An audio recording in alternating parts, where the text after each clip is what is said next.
Huawei has made great strides in smartphone photography this past year, and the P20 and P20 Pro look to set a new standard for the industry. I'll put these newcomers to the test versus the current champion, Huawei's Mate 10 Pro. And you asked for it, so the Pixel 2 XL is back for a rematch. Last Cam Standing is PCWorld's video series for determining the best phone camera for still images in a King of the Hill style battle. Whichever phone wins moves on to face the next major smartphone release, so subscribe to see the journey unfold. First up, let's meet the current champ. The Mate 10 Pro has taken down the likes of the iPhone X and Galaxy S9 Plus with its unique camera system and AI power. But now Huawei has the P20 Pro, the first smartphone to feature a 3-camera system. It shares a lot of traits with the Mate 10 Pro, but promises to take it up a notch with the Master AI function and a sensor that's around double the size of Samsung's S9. The regular P20, on paper, looks to be closer to the Mate 10 Pro specs-wise. A couple improvements include larger pixels and the same Master AI features as its big brother. And here comes the people's champ, Google's Pixel 2 XL. It's got a single camera system with computational horsepower like no other. It lost to the Mate 10 Pro last year, but after some software updates we want to give it another shot at the title. As always, our testing is divided into 4 categories: color, clarity, exposure, and now we're looking specifically at extra features. Unique hardware and software features are what set so many cameras apart nowadays, so that's an important area of focus. And of course, all of our testing mimics how people use phones in the real world. For all these photos, I used the stock camera app, the way it was configured right out of the box. This tells me how each company tuned their camera system for everyday use. Now on to the testing. The first category is color, with the main focus being on color reproduction and white balance. This first shot in my house doesn't fare well for the P20 Pro, producing some unpleasant yellowish hues. The P20 is on the greener side, but still more natural than the P20 Pro. The Mate 10 Pro and the Pixel 2 are closer to accurate, with the Mate having a desaturated look. Moving to a spot with less contrast, the P20 is the most accurate, while the Mate 10 Pro is the least. The P20 Pro has a light green tint, while the Pixel 2 has a magenta cast. In this shot of a dark stairwell, the yellow hue is once again present on the P20 Pro. It's not a deal breaker, but it continues to show up time and time again. The Mate 10 Pro leans warmer as well, and the P20 stays pretty even across the entire frame. Oddly, the Pixel 2 comes in cool and desaturated. Once outside, we start to see our first run-in with both the P20's Master AI feature. It's on by default, and once it recognized a scene with predominantly blue skies, it kicked over to a filter Huawei felt was most appropriate, titled Blue Sky. Not only does it bump up the contrast, it adds a heavy vignette and some sharpening. Luckily, the scene filter can be turned off with a quick press, resulting in a more standard shot. To tell you the truth, the Master AI feature left me in a dilemma while testing. The crux of our tests are predicated on leaving settings on full auto, but I was curious to see how the shots looked without that extra processing, so I ended up capturing both versions. For purposes of this category, the AI scenes really only affected the contrast, increasing it considerably. So judging the results first with the Master AI off, we see that something is wrong with the Pixel 2, which displays some sickly green tones. The P20 Pro is still a little on the yellow side, but the P20 and Mate 10 Pro are both pretty damn good. Replace both P20 phones with the added Master AI Blue Sky scene, and all that really changes is the contrast. This category is a close one, but the P20 Pro has a problem with yellow hues, and the Pixel 2 XL was inconsistent. So with a good blend of accurate and pleasing colors, even when the Master AI kicks in, the P20 takes the color category. Our second test looks at clarity, where we focus on the sharpness of each camera and how well they can stay sharp in various lighting scenarios. As always, I have to include a brick wall in this section. It just reveals so much about how each camera handles fine detail. After zooming in, we see that the P20 is an improvement over the Mate 10 Pro, but this fight really comes down to the P20 Pro and the Pixel 2. The P20 Pro has a 40 megapixel sensor which uses pixel binning to gather more information, resulting in a 10 megapixel photo. It goes toe-to-toe with the Pixel 2 and only has a slight edge due to Google's over-sharpening, which makes the mortar look too harsh. Switching to a shot on the roof, the Master AI once again kicked in on both P20 phones with its Blue Sky filter. When it comes to clarity, these master AI modes really put a hamper on the final images.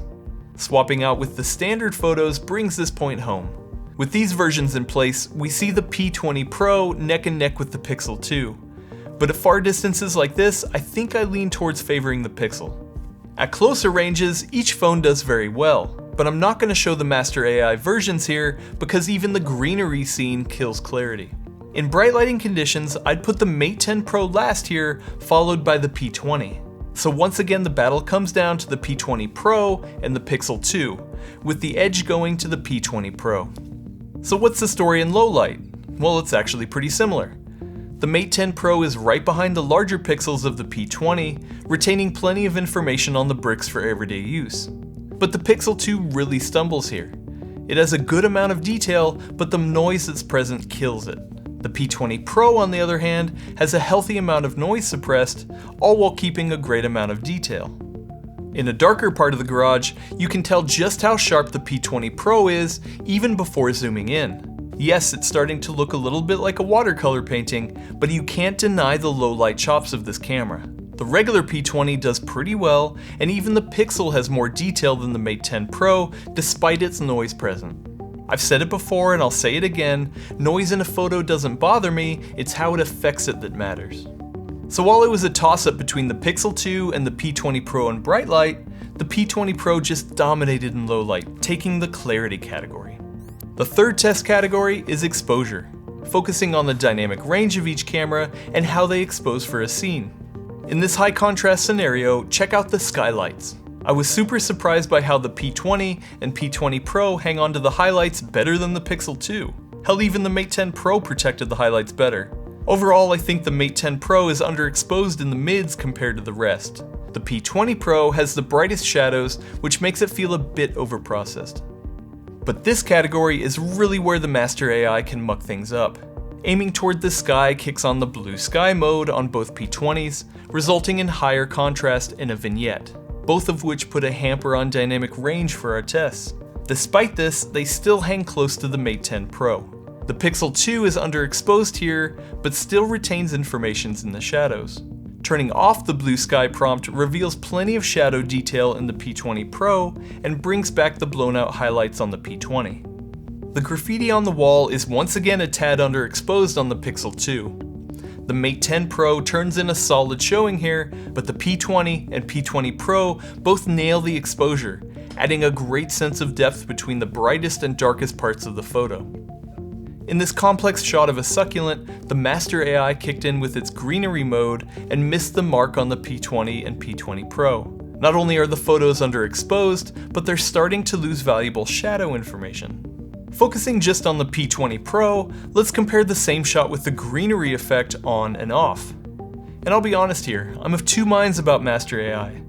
On one hand, I like that it's trying to maximize the tuning for specific scenarios, but sometimes it just goes too far. And on the other hand, if I were to take the non-AI version of the photo into Instagram, I'd probably do most of the same things to it, like add a vignette.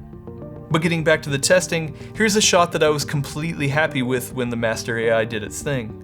When we bring up the unaffected photos, we can see that these cameras are still pretty damn similar, producing great results despite the nitpicks. So even though the exposure section is muddied by the inclusion of master AI on two phones, I'm still pleased with the exposure choices presented. And with the AI effect turned off, the P20 Pro presents the widest dynamic range. So I'm going to give the exposure category to Huawei's P20 Pro. The fourth and final category is now titled Extra Features. Here I'll be specifically going over the hardware and software options that set each camera apart. Up front, I'll mention that all of the Huawei phones feature the pairing of an RGB sensor with a black and white sensor. Add on top of that the processing Huawei uses to take advantage of the combo and a Leica partnership, and they have a winning formula. Of the four phones, the P20 Pro is the only one that has a dedicated telephoto lens. It features a 3x optical zoom compared to the main lens, and it smokes the digital zoom of the other phones. Now software-wise, Huawei upgraded its camera app for the P20 and P20 Pro, and it's a huge step up from the Mate 10. It's still not the most intuitive app, but it's getting better. The Pixel 2's camera app is solid, but it just lacks any compelling extra features. And while I'm impressed that Google does so much with only a single camera, its options feel generic and limited. The last feature I'll address is the P20 and P20 Pro's Master AI. As I said before, I was conflicted about how to use it in these tests, but have settled on it being ultimately a good thing. Rather than having the setting be all or nothing, it only pops up in specific scenarios where it thinks you might want a bit of flair added. Do you like how it affects the photo? Then save it and be happy that it offered you a great suggestion. Hate the look it's going for? Just press a little X and take the photo as normal. At the end of the day, I'm glad it's an option, and one that 9 times out of 10 produces a stylized version that I would have done on my own. So from the 3-lens system to a great manual mode and the Master AI feature, you just can't beat everything that's packed into the P20 Pro, which takes the extra features category. And with that, let's crown a winner. Honestly, I believe we are looking at 4 of the top 5 smartphones available today, but the one that stands above all the rest is Huawei's P20 Pro. Huawei is on a roll lately with its cameras, and just on looking at pure specs, the P20 Pro is a powerhouse. But it all comes together when you use it. The minor shortcomings it has, such as the odd yellow hue in some scenes, are far outweighed by its sharp images and boatload of features. The Master AI can sometimes produce a worse shot, but it can easily be dismissed by a quick press. And even though I really had to pick some nits to come to a conclusion, I have no problem recommending the P20 Pro to those who need the best. But LG's successor to last year's amazing G6 is right around the corner. Will it be enough to take on Huawei's reign? Subscribe and tune in for the next camera showdown.